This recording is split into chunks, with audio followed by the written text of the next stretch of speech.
Friends, so far in Last Man on Earth, we've seen that due to the spread of a strange virus, all humans on Earth have died. But somehow a man named Philip managed to survive. He had become frustrated living alone on this earth without any companion. So he decides to end his life. But just then, he meets a woman named Carol. But Philip doesn't really like Carol all that much. However, since the responsibility of repopulating the earth was on both of them, Philip is forced to marry Carol. But then, after a few days, Philip meets another woman named Melissa. The moment he sees her, Philip falls head over heels and tries to spend the wedding night with her. But just then, a guy named Todd shows up and becomes the third wheel, and Melissa leaves Philip to get together with Todd. But Philip doesn't give up, and soon he meets two more women named Gail and Erica. Philip tries to spend the wedding night with both of them at the same time, but his luck was so bad that this plan also flops, and that's when they meet a burly guy named Boris. Seeing Boris's personality and physique, all the women fall for him. But seeing this, Philip starts getting jealous of Boris and teams up with Todd to plan to kill him. When Boris finds out about this, he picks him up and throws him out of the group. But Philip wasn't alone because his wife Carol was still with him. After that, the two of them set out far away from there to make a fresh start. But after wandering here and there for a few months, they couldn't settle down, so they decide to come back. But when they return, they find that everyone else has already shifted to Malibu, so they also head to Malibu. There, as Carol comes out to surprise everyone, a man named Jason sees her, has a heart attack, and drops dead on the spot. Later, Philip is also forgiven for his mistakes and they all start living happily together. But then one day, Boris suddenly starts having severe stomach pain. For some reason, they decide to operate on him and the poor guy dies for no reason. Meanwhile, up in space, a man named Mike had been living alone for many years and was fed up with it. So he decides to come down to Earth and brings his space shuttle back to the planet. But he crashes right in the middle of the ocean.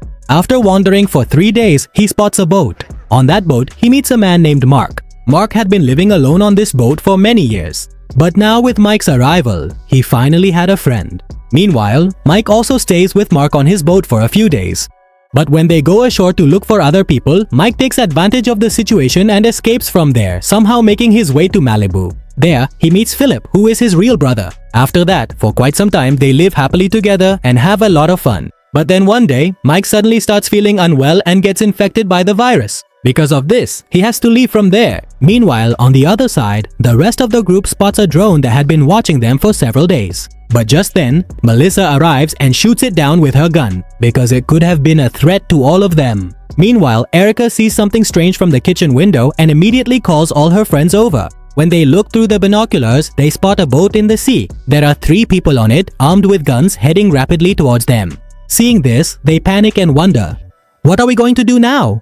And this is where the next season begins. Carol says, why are you all so scared?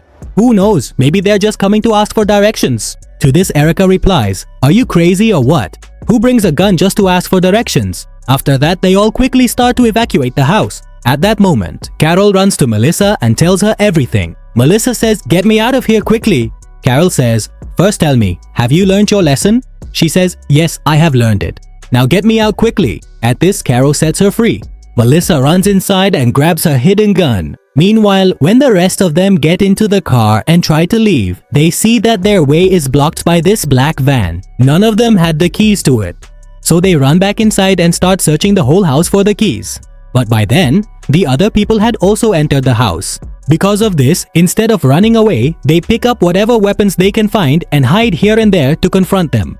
Meanwhile, Todd spots the keys to the black van and quietly tries to pick them up. But just then, a man with a gun scares him. And that man was none other than Mark, who had tried to kill Mike. At that moment, the rest of the people also stand up and start screaming like crazy. And just then, Melissa arrives with her gun and says, I'm not joking, I'll shoot. And she shoots one of the men. Seeing this, Mark and his companion drop their weapons. Just then, the man who was shot takes off his mask, looks at Melissa and says, we didn't come here to kill you, but to bring peace. And then he collapses right there. After that, he is also buried, and a rotten song is sung as a tribute to him. Later, when everyone was sitting together, Mark explains that when the virus first started spreading, he decided to live out in the middle of the ocean, and since then, he has been living at sea. He only comes to land to get food, drinks, or other necessities, and always wears this suit so that he doesn't get infected by the virus. At that moment, Carol says to him, sorry man, we killed your companion. To this, Mark replies, it's okay, I didn't really know him anyway. After that, Carol asks his companion, You tell us, what's your name and what do you do? He says, my name is Louis and I'm a surgeon. Hearing this, Gail gets excited and says, man, you're exactly who we needed. Actually, Carol and I are pregnant. To this, Louis says, you guys are misunderstanding. I'm a surgeon for trees. In other words, a tree surgeon. At that moment, Mark says, after being alone at sea for so many years, I've gone completely crazy. I don't even have a single friend here. But you all live like a family. Carol says, yes, we are a family, and Philip is the head of this family because he was the one who started it. Mark asks, can the two of us also become part of your family? Carol says, alright, we'll think about it and let you know. Philip says, I actually like these people. But you all tell me, what do you think? Eric says, I really don't like these people at all, to which Gail also sides with her. Philip says, I admit that their first impression was bad. But when Carol first met me, she also pointed a gun at me. And anyway, these people are scared because we killed one of their companions. That's why we should include them in our family. Everyone agrees with this, so Philip includes both of them in his family. After this, when everyone is heading back home, Mark stops Louis and says, look brother, we've got a chance for a fresh start, so let's keep our secret to ourselves. Actually, Mark had told Louis that a few weeks ago, an astronaut named Mike had come to him, whom he had tried to forcibly take hostage, and Mark didn't want Louis to tell the others about this. Later, Philip shows Mark his room, which he really likes. Philip says that Carol decorated this room for me with her own hands. After that, Philip goes to his room and sees that Carol has made a fake eyebrow for him, which she asks him to wear. Then, the next morning, when everyone was sitting for the meeting, Philip shows everyone his new eyebrow. Seeing this, everyone starts making fun of him, which makes Mark angry. He says, what's your problem? Philip immediately calms him down and says, bro, they were just teasing me. Now seeing Mark so angry, everyone gets scared and starts thinking that maybe they've made a mistake by keeping this crazy guy with them. After that, to learn more about Mark, they corner Louis. But Louis lies to them saying that Mark is actually a very good man. Eric says, look, try to fool someone else. We know that Mark is a psycho, but is he dangerous too? To this, Louis says fearfully, you people have let the wrong man into your group. He says that when I spent 2 or 3 days with him at sea, I realized what kind of person Mark is, and he himself told me that a few weeks ago he had killed someone. Actually, he was talking about Mike here. Hearing this, Carol gets scared because Philip was still with Mark. Meanwhile, the two of them were having fun firing cannonballs. After firing several cannonballs, they end up knocking down that roller coaster, which they wanted to bring down. After doing this, they feel very happy. Just then, Mark tells him that he had a very good friend named Mike, but he left him. Philip says, oh, what are you saying? My real brother's name is also Mike. After that, when Philip comes back, Carol along with everyone else tells him the truth about Mark, but he doesn't believe what they say. Meanwhile, Mark also arrives there, having taken off his suit because he felt safe here. He says that he wants to thank everyone because after so many years, he finally feels like he has come home. After that, he touches the things lying around the house, which makes him feel very happy, because after so many years, he had finally touched something without gloves. Meanwhile, Carol says to Philip, do you even know that he has taken someone's life? He replies, is that all? Melissa has also taken a life, Gail has too, and even you have, Jason's. But that doesn't prove that all of you are dangerous. In the same way, Mark isn't dangerous either. So don't worry. Meanwhile, Mark was wandering around, touching all the things. But then his hand comes across a photo in which Mike is also standing. Seeing this, Mark gets angry and thinks that maybe these people are also infected with the virus like Mike. So he quickly puts on his suit and points a gun at them. Meanwhile, Philip tries to reason with him, but he doesn't listen. He says, I trusted you people, but you all turned out to be deceivers. Now quickly tell me where Mike is. Saying this, he fires a shot to scare him, and just as he pulls the trigger to shoot Philip, his gun jams. Taking advantage of the situation, everyone starts running out of the house, and as they are about to drive away in the black van, Mark appears in front of them. But Todd doesn't stop the van. Mark shoots at him but misses his target. Then just like Salman Bhai, Todd runs him over with the vehicle and drives ahead, crushing him. After driving a little further, they realize that the van is running out of fuel. So they decide to stop at a house nearby. Todd says that maybe it's possible that Mark isn't dead, just injured. Carol says that she doesn't think he survived because she heard his bones breaking. Todd says that's fine, but it's also possible that only his arms and legs were broken. Philip says, no man, that's not possible because the way you crushed him like Salman Bhai, he's definitely reached hell by now. Louis says, even so, we should stay alert because if he survived, that bastard will definitely come after us. But Philip, whose head was full of nonsense, gets an idea and goes to check if Mark is still alive. But when he gets there, he sees that Mark is dead. Philip says, "Look man, we spent some really good times together and you even tried to kill my brother. But that doesn't mean you shouldn't get a proper burial." Saying this, he picks him up and throws him in the trash can. Then the next morning, Philip calls a meeting and tells everyone that Mark is dead. Hearing this, Todd feels terrible that he took someone's life. To calm him down, Philip lies to him, saying, "Bro, Mark is still alive. He just broke his leg and nothing else happened to him." But Todd didn't believe him at all. He says, "If he's alive, then take me to him. I need to apologize to him." Philip says, "No bro, he's probably resting right now." Saying this, he leaves from there. A little while later, the two of them go to their old house. There they see that everywhere, written in red, it says, "I am very angry and I will send you to hell." After that, they both notice that the incense stick is still burning. Philip touches the paint and says that it's still wet, which means Mark must be somewhere nearby. Actually, Philip was doing all this himself to scare his friends. At the same time, he also wanted to make Todd realize that he hadn't killed anyone. Meanwhile, everyone else knew that Mark was dead, so they wanted to go back home. But just then, Todd says that no, he's still alive. Hearing this, everyone gets confused and says, "Tell us the truth. Is that guy dead or alive?" Philip says, "Don't worry, he's dead," and then winks at Todd, indicating that he's actually alive. So Todd also starts telling everyone that Mark is alive. Hearing this, everyone starts looking around for weapons so that when Mark comes here, they can kill him. After a while, Philip tells Carol that there's nothing to be afraid of. Mark is dead.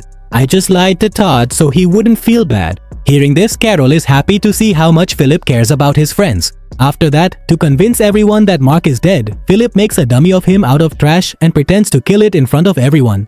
Seeing this, Louis comes up to him and says, "Don't try to fool us. Just tell us whether he's dead or not." Philip says, "Yes, he's dead." Louis asks, "Then why did you lie to us?" Meanwhile, Todd realizes why he lied and goes off to the side to cry. To comfort him, Philip goes over to him. He says, "Sorry brother, I lied for your sake." Todd says, "It's okay, you're my true friend because you did all this for me."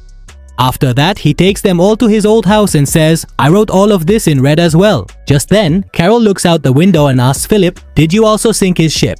Seeing this, he gets scared and runs to the spot by the dumpster where he had thrown Mark. But now he was no longer there. Philip says, "Guys, maybe that bastard really is alive because besides us, there's no one else on this earth who could have taken him away." Hearing this, everyone gets scared except for Todd.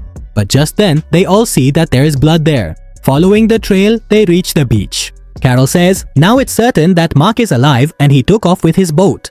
Gail says, "Then we'll have to vacate this house." To this, Philip says, "Why are you all so scared?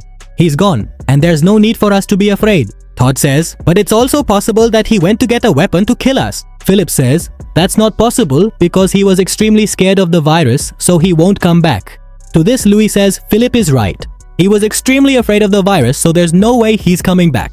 Hearing this, everyone feels relieved, but Philip still felt that maybe he could come back. So he sets up a fish-based security alarm throughout the house. Meanwhile, Melissa was also camping outside the house, keeping a close watch. After that, while everyone was having dinner at night, Philip comes in wearing a suit and scares everyone. He says, "I've come here to help you overcome your fear, and I'll train you to fight Mark." To this, Louis asks, "But how are you going to do that?" Philip says, "Come on, you pretend to be Mark and attack me, then watch how I make you bite the dust." In this, Philip attacks him with a taser gun. But Philip didn't know how to turn off the current, so Louis kept lying there, getting shocked. Later at night, while Philip and Carol were passing the time, suddenly their alarm goes off. At this, Melissa also loads her gun and, joining everyone else, starts moving towards them. But it wasn't Mark there, it was Gail. Seeing this, they think that if this keeps happening, one day we'll end up shooting one of our own. Just then, Carol says that she has an idea. "Why don't we walk around the whole house blowing whistles so that everyone knows it's just us in the house?" Melissa says that she has an even better idea. "Why don't we hang axes all over the house so that whenever Mark comes here, he'll be killed like a dog?" That idea was very dangerous, so everyone thinks Carol's idea is the better one. After that, from the next day, they all start wearing whistles around their necks and walking around. Meanwhile, Louis didn't have any friends, so Philip takes him to the seaside to befriend him. Seeing all this, the others are happy to see what a good person Philip is. Just then, Melissa arrives and asks what the two of them are doing by the seaside and immediately blows her whistle, telling them to leave the area. And as soon as the two of them move away from there, a loud explosion occurs. After this, Melissa tells everyone not to wander around here and there without asking because she has planted landmines here so that if Mark comes, he will be finished. Seeing all this, Louis says that's enough. I'm leaving from here. Philip says, hey, are you crazy or what? You're leaving just because you didn't get to swim at the beach. Louis says, no, that's not it. Damn, this place is just cursed. There are landmines on the beach. There's a filthy alarm inside the house, and all of us are walking around with weird whistles hanging around our necks. Why are we even here when Mark could show up and kill us at any moment? This whole world is ours, and we can go live anywhere we want. Philip says, look man, you've only been here for 5 days, so you can leave whenever you want. But we've been here for a long time, and we have memories attached to this house. We've seen everything here, we've endured so much. We've laughed together, we've cried together. That's why we're not going to leave this place. After this, everyone is at the dinner table where they are all scared. Philip says that he feels like he hears someone approaching. Just then, a spoon accidentally falls to the floor and everyone starts screaming. Meanwhile, Carol also goes to get something, whistling as she goes. They were so scared that all of them slept with their eyes open at night. Suddenly, the sound of explosion starts and gunfire erupts all around. Hearing this, everyone rushes outside. Louise was also coming that way, so Erica thinks that Mark has arrived. So she throws an axe at him, but he narrowly escapes. He explains that the landmines were activated because of the ocean waves. Because of this, the car alarms also started going off, and that crazy Melissa thought Mark had arrived, so she started firing bullets wildly. Just then Philip says, see, I told you there was nothing to be afraid of. You all were scared for no reason. Come on, let's go to sleep now. But forget about sleeping. Now they weren't even willing to stay there anymore. The next morning, Philip wakes up and says goodbye to each of his fish one by one. Meanwhile, Carol looks at the painting she made and starts reminiscing about the memories of this house. At the same time, Todd also starts packing his things into a trunk, and Erica, remembering Jason, packs his effigy along with many of her liquor bottles. In the end, they go to pay tribute to all their friends who were killed there, and then they leave that place in search of somewhere better. Now friends, where will they go from here? What other crazy things will happen to them in this adventure? And whether Mark will come back to take revenge or not? We'll see all of that in the next episode. Thank you.